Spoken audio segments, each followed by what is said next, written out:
I don't know how long to microwave something. I have to ask her every time, as if her family invented the microwave. How long do we microwave this for? And she's like, do it till it's hot.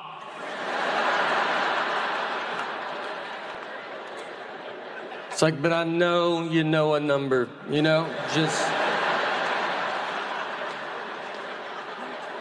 Just say the number. I'm either gonna call my mom or you're gonna tell me the number.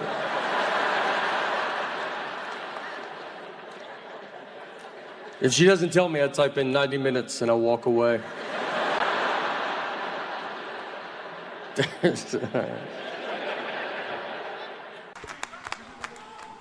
Thank you. Thank you. I'm gonna put this energy pretty late in the show. This is what my energy is. Dustin? Look, thank you for having me here. This is very exciting. Got to play some sports softball. Struck out, but it's just a pretty big yellow ball. And I like to play, I play a lot of sports. I like to golf. And recently I was golfing and I got done and I was very hot and gross. So I wanted to change my shirt before I drove. So I'm standing in the trunk of my car in the parking lot. I take my shirt off.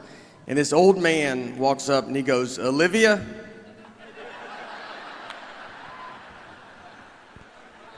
He was looking for his elderly wife and saw me with no shirt on. I covered up. I was like, "What's that?" And he was like, "All right, honest mistake." And I was like, "That hurts worse than saying Olivia." I don't know who he offended more, me or Olivia. I think we could both have a word with him. I'd love to meet her, though. I tell you, I'd love to see her and be like, "All right, I get it." It was an honest mistake. I don't have a good body. That's the message. It's not. You ever wear those Under Armour shirts, those skin tight ones? Like, I look better without a shirt on than with that shirt on. It just shows the worst parts of your body. You know they have like plastic surgery, how they draw markers on you? They should just put you in that shirt and be like, obviously you can see what we're gonna go after.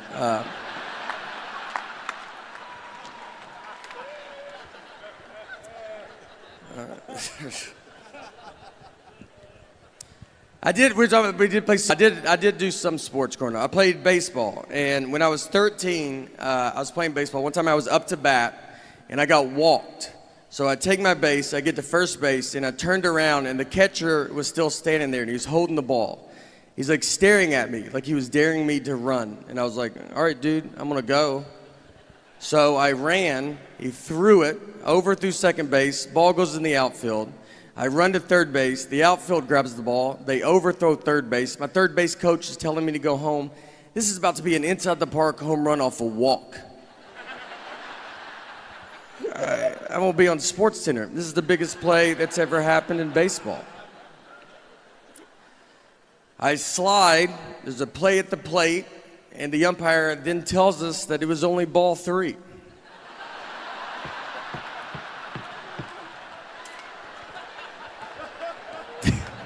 This is exactly true.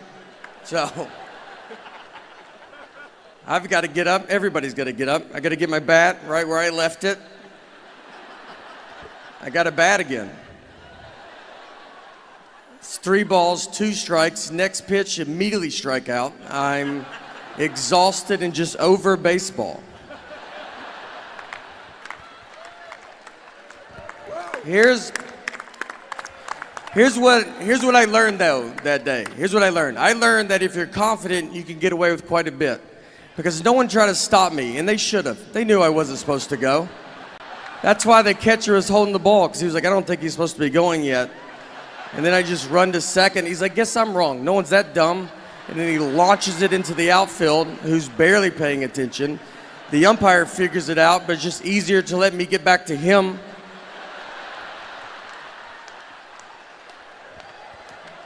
No one ever told the parents either. No one ever explained it to them. And they were cheering pretty hard. It's a pretty exciting play to watch. And they just see me slide into home and just stand up and bat again. Like that's just a rule in baseball.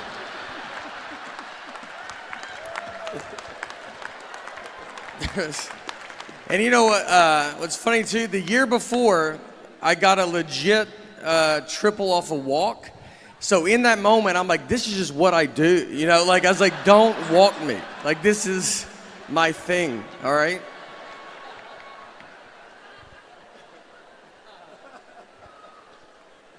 I'm a pretty dumb guy. That's the general. I went to a community college for 1 year, have 0 credits.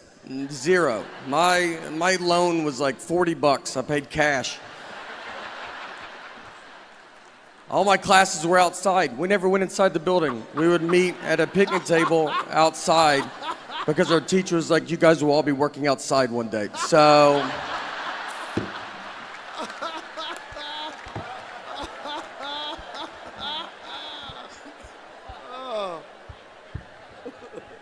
I've like thought about like if I could time travel, if I could go back in time knowing everything I know now, I don't think you would even hear about it. I think I would just get stuck. I don't know anything. Like I think if I went back, I don't think I could prove I'm from the future. Like who's the next president? I'm like just name someone and I'll tell you if I've heard of them or not. But I have no idea.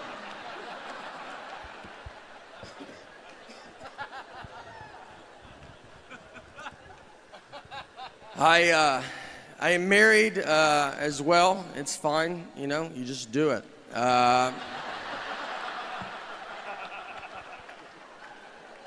This is what marriage is. It's just one guy talking and the other's like, I'm gonna get out of here. This is not. My wife, one time we were out on the lake with some of our friends and we were floating around in the water and there was a guy in a boat right next to us, and my wife was like, oh, that's my ex-boyfriend in that boat. I didn't know who he was. She didn't have to say anything at all. She was just basically like, are you having fun? Because I would like to put a stop to that, and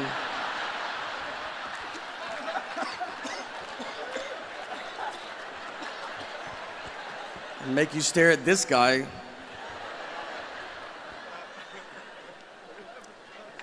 So I was staring at him, and then I looked at her, and she was staring at him, and I felt like she was staring at him to see what her life would be like if she didn't marry me. So I started staring at him to see what my life would be like if I didn't marry her. I mean, we were putting so much pressure on this guy, and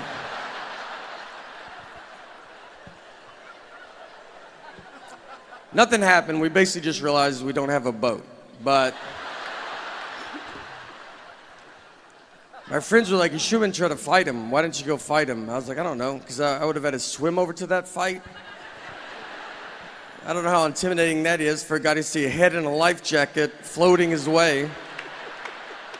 And then I got to get in the boat. Have you ever tried to climb into a boat from water? It's not aggressive. It takes an hour if no one is in the boat. I would need his help. That's how that fight would start.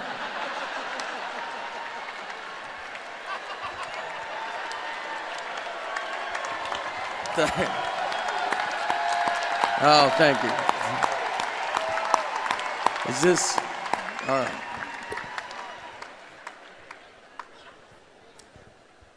We fight a lot, my wife and I.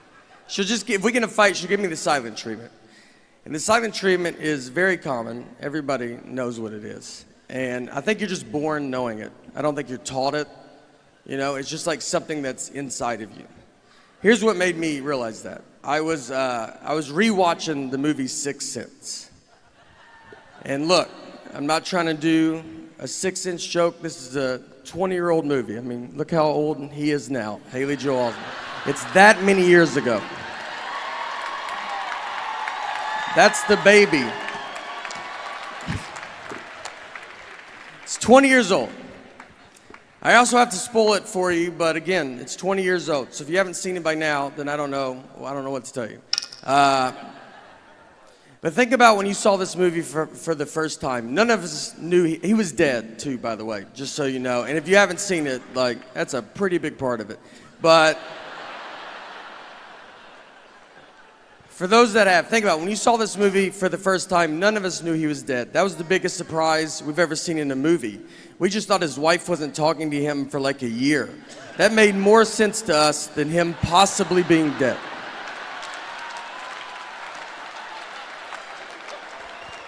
And they don't hide him dying. A guy shoots him with a gun to start the movie. And we watched it for 2 hours, just like, this is what a movie about marriage. This is what marriage is like.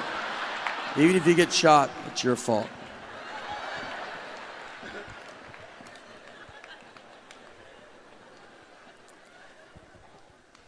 We have a daughter as well, and when my daughter was to be born, I'm from Nashville, and when she was to be born, we were living in New York, but she was not born in New York. We flew home. She was born in Tennessee. I don't need her growing up thinking she's better than me. So I was like, you start where we start, all right? No one gets a leg up in this family.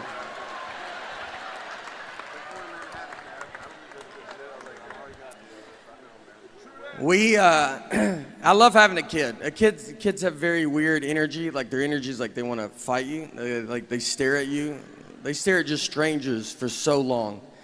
And you try to stare back like, I will fight you in front of everybody. And they just look through you. Like, please, I would love it if you tried. I'm a big chain guy. I go to a lot of chain things. I just like to go to businesses that are doing good everywhere. I'm